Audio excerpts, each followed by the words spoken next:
The drive to my parents' house in Oakville takes exactly 47 minutes from my apartment in downtown Toronto. I know because I've made that drive hundreds of times. But that Sunday afternoon in October, it felt like I was crossing into a different country entirely. The leaves had turned, burnt orange and deep red along the QEW, the kind of October color that makes you feel something you can't name. I had the heat on low and the radio off. I just needed the quiet. My brother's promotion party, that's what I kept telling myself. I was there for him, not for anyone else. I pulled onto their street and the neighborhood looked the same as it always had. Wide driveways, two-car garages, the kind of houses that announced a certain kind of success from the curb. My parents had lived there for 30 years. My father had built his reputation in this neighborhood, one handshake in one uniform at a time. Retired colonel of the Royal Canadian Air Force, decorated, respected, the kind of man other men straightened up around. I was 31 years old and my hands were steady on the wheel. That surprised me, honestly. A year ago, just the thought of pulling onto this street would have made them shake. I parked 2 houses down, sat there for a moment, breathed. The last time I had been in that house, my father had handed me a pen across the kitchen table and told me to sign a letter of voluntary withdrawal from the Royal Military College in Kingston. I was 22. I had been 3 months from graduation. He had said it calmly. That was the thing I could never explain to people who hadn't been there. How calm he was. No shouting, no drama. Just that even, measured voice that I had grown up understanding meant the decision had already been made. His voice when he'd already closed every door and was simply informing you of the floor plan. "You'll sign it," he said. "It will be cleaner for everyone." I had looked at him across that table and asked him why. He said, "Because I said so, and because this family does not need the kind of attention your situation is about to bring." My situation. That's what he called it. A fellow cadet had made a formal complaint against me. A fabricated one. I knew it. My commanding officer at the time knew it, but the cadet's father was a general with connections that ran 3 ranks above my father. My father, faced with a choice between fighting for his daughter and protecting his own carefully maintained standing, had chosen standing. He had chosen the system. He had chosen himself. I did not sign that paper. He told me that if I didn't, I was no longer his daughter in any meaningful sense. He didn't say it dramatically. He said it the way you'd tell someone the store closes at 9. I left that night with 1 bag. My mother stood in the hallway and didn't say a word. That silence was the cruelest thing she ever did to me, and she's done it my whole life. Standing still while my father made decisions about other people's lives, her stillness meaning consent. I drove to my friend's apartment in Kingston and slept on her couch for 6 weeks. I did not withdraw from RMC. I went back the next morning. My father had called the commandant's office, I found out later, expecting the complaint to proceed without my cooperation. What he hadn't counted on was that my commanding officer, a woman named Major Chen, who had been watching the whole situation with very careful eyes, had already begun her own quiet investigation. She didn't make noise about it, she just kept the file open. The complaint was dismissed 4 weeks later. Lack of evidence, the cadet in question was quietly transferred. I graduated in June. My father did not come. My mother sent a card. My brother, 6 years younger, 19 at the time, still living at home, texted me a single line, "Sorry I can't be there. He said if I go, he'll pull my tuition." I texted back, "It's okay, I know." I didn't blame my brother. I never have. He was a kid. He was surviving the same house I had grown up in, just with less armor by then. After RMC, I went into the Canadian Armed Forces as a signals intelligence officer. It wasn't glamorous work, not in the way people imagine military careers. It was long hours, rigorous clearance protocols, and a level of mental discipline that left no room for anything that wasn't directly in front of you. I was good at it. I turned out to be very good at it. I was stationed at CFB Kingston first, then a posting to Ottawa, then after a joint operation that I can't describe in detail even now, A 2-year secondment with a NATO intelligence unit operating out of Brussels. I came back to Canada at 28. I came back as a major. During all of that, I had no contact with my father. A few sparse messages with my mother, Christmas, her birthday. Nothing with any real weight to it. She sent me a fruit basket when I made captain. She didn't mention it was from her alone. She didn't have to. My brother and I had rebuilt something slowly, carefully, over text and then over phone calls and then eventually over coffee when I was back in Ontario on leave. He never talked about our father to me and I never asked him to. We found our own territory, our own language. I watched him grow up from a distance, become a person, finish his own degree in engineering at Waterloo, get a job at a firm in Mississauga. The promotion party that Sunday was his. His firm had made him a senior project engineer at 33. My mother had planned the whole thing at the family home, invited colleagues, old family friends, neighbors. She had called me 3 weeks before and left a voicemail, formal, careful, saying she hoped I would consider attending. I listened to that voicemail 4 times, then I called my brother directly. "Do you want me there?" I asked him. He didn't hesitate. "Yes, more than anything." So I went.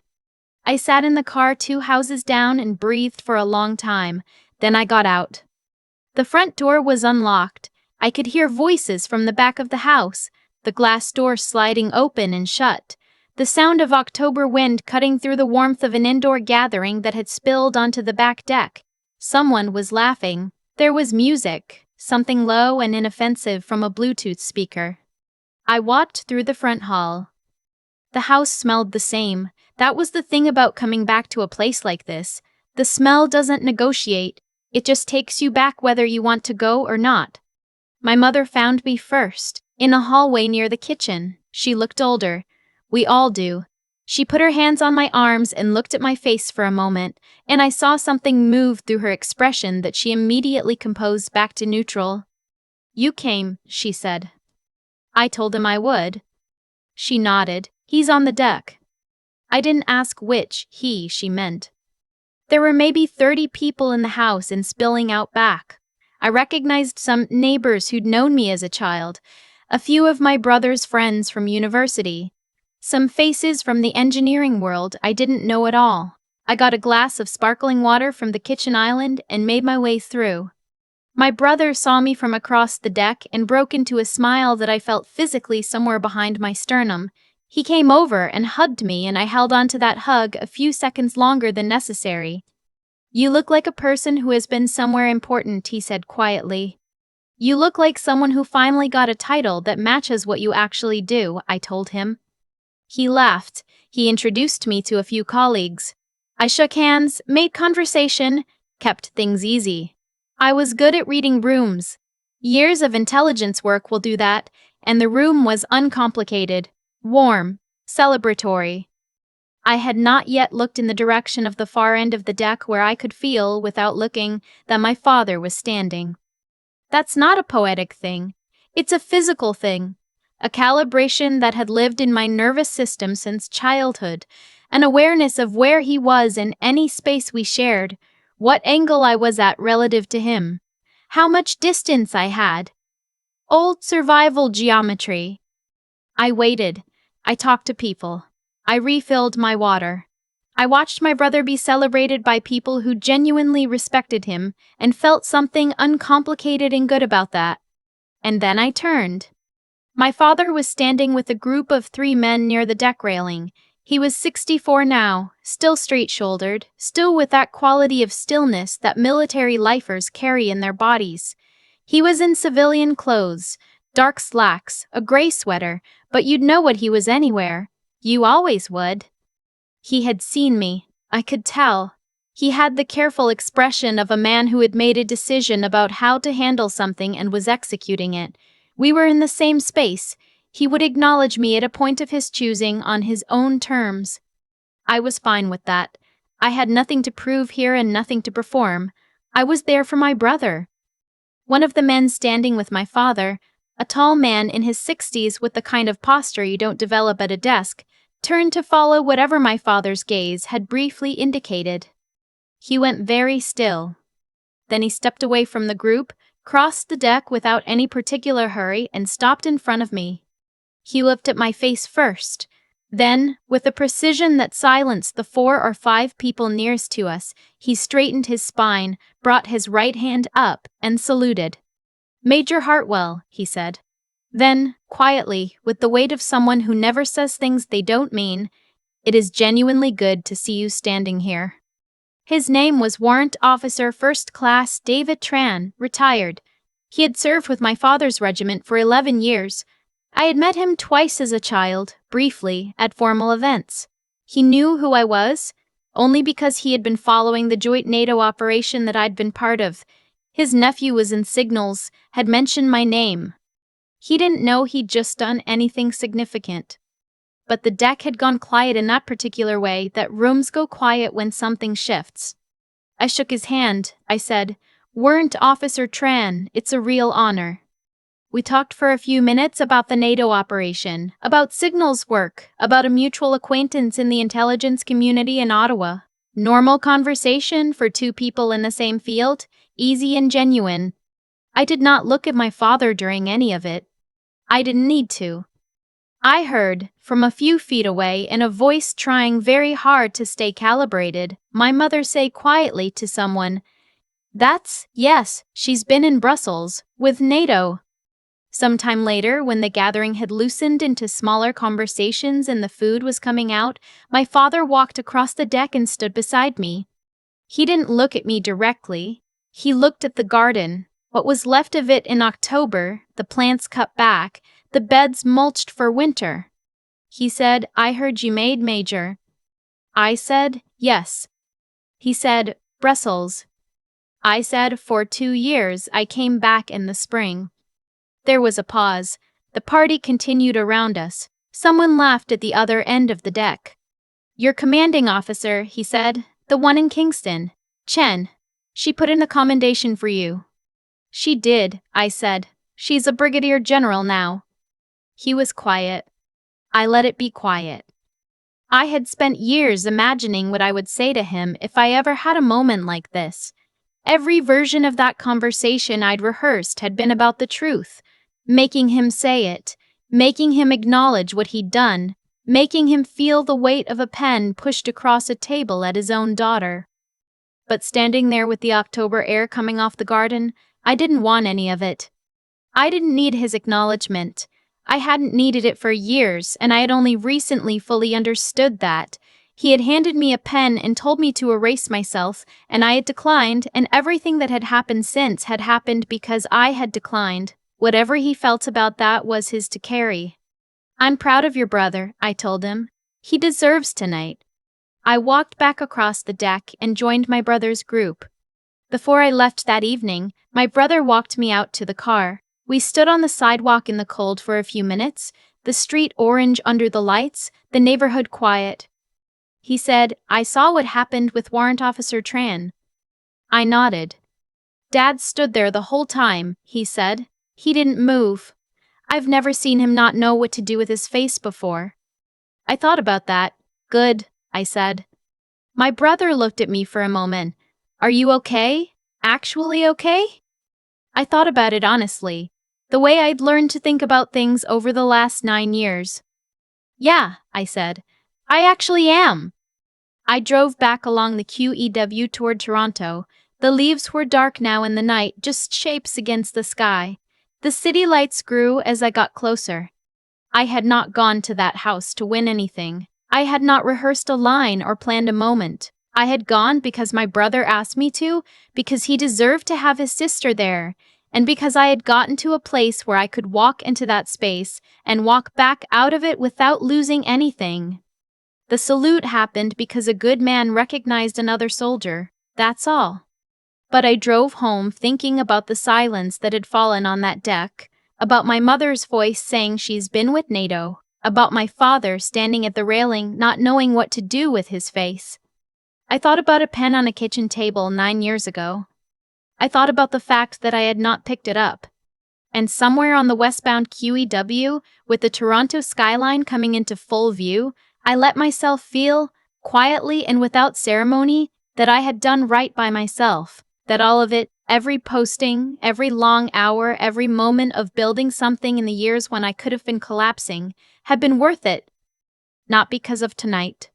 Tonight was just proof of what had already been true for a long time. I merged into the left lane and drove the rest of the way home. I used to think that what my father did to me at that kitchen table was the worst thing that had ever happened to me. For a long time, it felt that way. A pen. A piece of paper. His voice, completely level, telling me to disappear quietly so the family wouldn't have to deal with the inconvenience of my existence. But somewhere in the years between that table and that October deck in Oakville, I stopped thinking of it as the worst thing and started understanding it as the moment everything clarified. He chose the system over me. And because he did, I had no one left to perform for. No approval to chase, no standard to meet that kept shifting just out of reach. When you lose that, when it's taken from you that completely, something strange happens. You find out what you actually are when nobody's watching and nobody's grading you.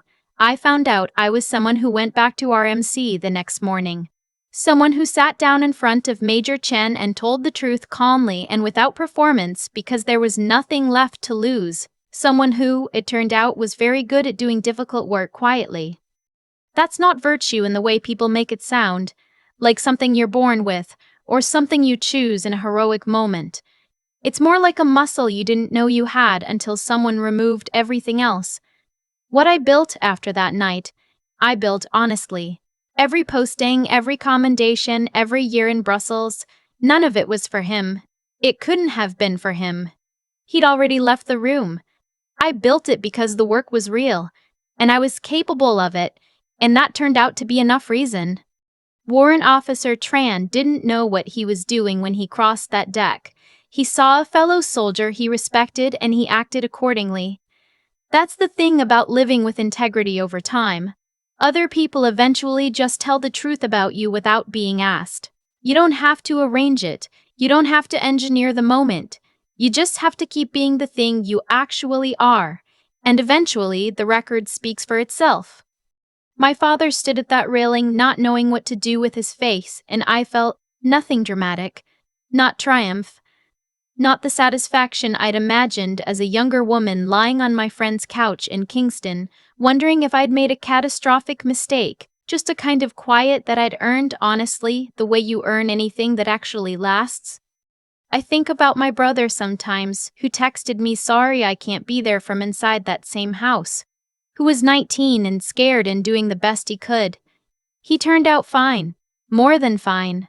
He built something real too, in his own field, on his own terms. There's something in that family after all, I think. Some stubbornness, some refusal to stay down, that our father probably believes he gave us, but that we actually found on our own, in spite of him. The drive home along the QEW was one of the quietest I've ever had. Not empty, just settled. The kind of quiet that comes after a long time of knowing who you are. I didn't pick up that pen. Everything else followed from that.